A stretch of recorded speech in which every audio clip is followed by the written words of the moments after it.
गडचिरोली पोलिसांनी बुधवारी दुपारच्या सुमारात नक्षलवाद्यांचा गड समजल्या जाणाऱ्या छत्तीसगड सीमेवर मोठी कारवाई करत 12 नक्षलवाद्यांचा खात्मा केला। या कारवाई संदर्भात बोलण्यासाठी माझ्यासोबत आहेत जिल्हा पोलीस अधीक्षक निलोत्पल सर, नक्षलवाद्यांचा गड असलेल्या या क्षेत्रामध्ये आपण काल मोठी कारवाई करून 12 नक्षलवाद्यांचा खात्मा केला। किती मोठे कॅडर होते, या कारवाई ही कशी होती? सकाळी काल 6 वाजता आम्हाला एक खात्रीशीर माहिती भेटली होती की छत्तीसगड सीमेवर वांडोली गावामध्ये कांकेर बॉर्डरवर 12 ते 15 सशस्त्र माओवादी त्यांनी कॅम्प स्थापित केलेला आहे आणि तिथे आगामी होणारे नक्षल सप्ताहासाठी त्यांची काही योजना सुरू आहे।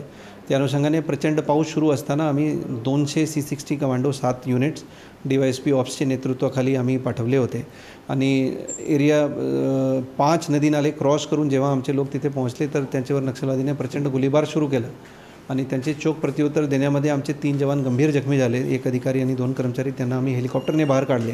परत ऑपरेशन अभियान सुरू केले आणि त्या एरिया सर्चमध्ये 6 तास गोळीबार झाल्यानंतर एरिया सर्चमध्ये आम्हाला 12 नक्षलवादीचे मृतदेह सापडलेले आहे, ज्यामध्ये 7 पुरुष आणि 5 महिला माओवादीचे मृतदेह आहे।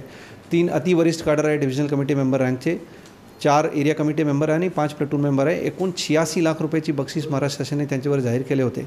11 हथियार तिथे आम्ही जप्त केलेले आहे, ज्यामध्ये 7 स्वचालित हथियार पण सुद्धा आहे।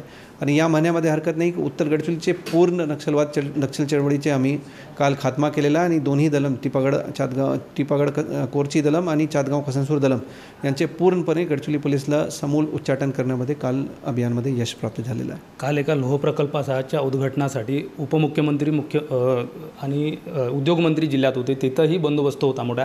या स्थितीमध्ये त्याच वेळेला ही कारवाई झाली। गडचिरोली पोलिसांसाठी ही कारवाई किती होती? खूप महत्त्वाची कारवाई आहे। आमच्याकडे मोठा आव्हान होते, एक VVIP बंदोबस्त होते, ज्यामध्ये दोन्ही माननीय उपमुख्यमंत्री गडचिरोलीमध्ये होते आणि त्यांच्यासोबत इतर डिग्निटरीज पण गडचिरोलीमध्ये VIP बंदोबस्त होता आमचे, ज्यामध्ये आमचे C60 एरिया डोमिनेशन आणि रोड ओपनिंगमध्ये तिथे पण लागले होते आणि इथे आम्हाला इंट प्राप्त झाले होते। आणि काल गडचिरोलीचे वातावरण खूप खराब होते, प्रचंड पाऊस सुरू होता, त्यामध्ये पण आम्ही जे पण आमच्याकडे C60चे युनिट शिल्लक होते त्यातून आम्ही हे अभियान केलेलं आहे। आणि या महिन्यामध्ये हरकत नाही की अगेन्स्ट ऑल ऑड्स गडचिरोली पोलिसने पॅरलली हे अभियानला सफलतापूर्वक यशस्वीपणे ते राबवून 12 माओवाद्यांना कंठस्थान घालण्यामध्ये गडचिरोली पोलिसला यश प्राप्त झालं। गेल्या काही दिवसात नक्षलवाद्यांचा खात्मा आणि मोठे कॅडर असलेले जसं गिरेधरनं सपत्नीक आत्मसमर्पण केले होते आणि नक्षलवाद्यांचा होत असलेला खात्मा, एकंदर नक्षल चळवळ बॅकफूटवर येत आहे। गडचिरोलीतील नक्षलवाद हळूहळू संपुष्टात येत आहे असं म्हणता येईल?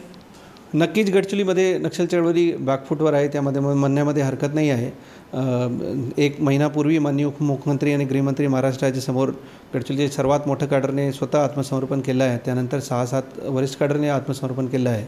तर आमचे जे पॉलिसी आहे की जे पण आत्मसमर्पण करण्यासाठी इच्छुक आहेत त्यांना मुख्य प्रवाहामध्ये आणण्यासाठी गडचिरोली पोलीस सर्वोत्तरी प्रयत्न करणार आहे। पण जे पण ते आत्मसमर्पण करण्यासाठी इच्छुक नाही आहे आणि ते आर्म्स घेऊन तिथे लोकांना दहशत पसरवण्याचे आणि डेव्हलपमेंटला विरोध करण्यासाठी त्यांचे जे एम आहे त्यांचे विरोध गडचिरोली पोलीस आणखी नक्षल विरोधी अभियान आणखी तीव्र करून नक्षल चळवळीला संपवण्यासाठी गडचिरोली पोलीस पूर्णपणे प्रयत्न करणार आहे। उत्तर गडचिरोली क्लीन झाल्यातच आहे, तर दक्षिण गडचिरोलीत काही कारवाई होत असतात। पुढचा टार्गेट अबुजमाड असेल?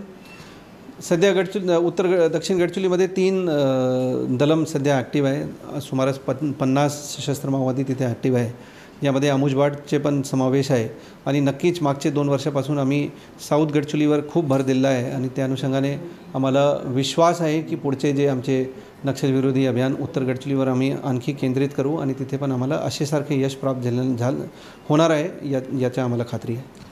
नक्कीच पुढील काळात दक्षिण गडचिरोलीतील अबुजमाडचा परिसरसुद्धा पोलिसांच्या टार्गेटवर असेल आणि नक्षलवाद्यांचा खात्मा केला जाईल, अशी प्रतिक्रिया जिल्हा पोलीस अधीक्षक निलोत्पल यांनी दिली आहे। मंगेश भांडेकर, साम TV, गडचिरोली। देश विदेशातील प्रत्येक घडामोडींचे लाईव्ह अपडेट मिळवण्यासाठी आता साम टीव्हीच्या सर्व सोशल मीडिया प्लॅटफॉर्मला लाईक, फॉलो आणि सबस्क्राईब करा। तसंच सर्व नोटिफिकेशनसाठी बेल आयकॉन प्रेस करायला विसरू नका।